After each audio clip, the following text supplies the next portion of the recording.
Hello, আসসালামু আলাইকুম। সুপ্রিয় চাকরি প্রত্যাশী ভাই বন্ধুরা, আজকে আপনাদের সামনে নতুন একটি টপিকস নিয়ে হাজির হলাম। সেটা হচ্ছে সাম্প্রতিক প্রশ্ন। আসলে সাম্প্রতিক যেসব বিষয় ঘটনাবলী আমাদের দেশে হয়ে থাকে কিংবা সারা বিশ্বে বহির্বিশ্বে হয়ে থাকে, সেসব ঘটনাগুলো নিয়ে আজকে কিছু গুরুত্বপূর্ণ প্রশ্ন নিয়ে আপনাদের সামনে হাজির হয়েছি। আসলে এই চাকরির পরীক্ষায়, চাকরির মহাযুদ্ধে, মহারণ যুদ্ধে কিন্তু এইসব বিষয়গুলো থেকে আসলে প্রশ্ন হয়ে থাকে।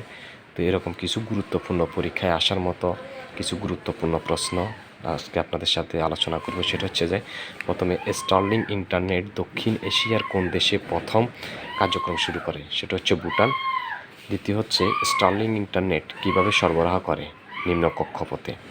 বিশ্বের তৃতীয় বৃহত্তম অর্থনীতির দেশ কোনটি? সেটা হচ্ছে চীন। এবং গুগলের নতুন এআই মডেলের নাম জেমিনি 2.0। বিশ্বের প্রথম স্টার্টআপ প্রতিষ্ঠান ওপেন এআই।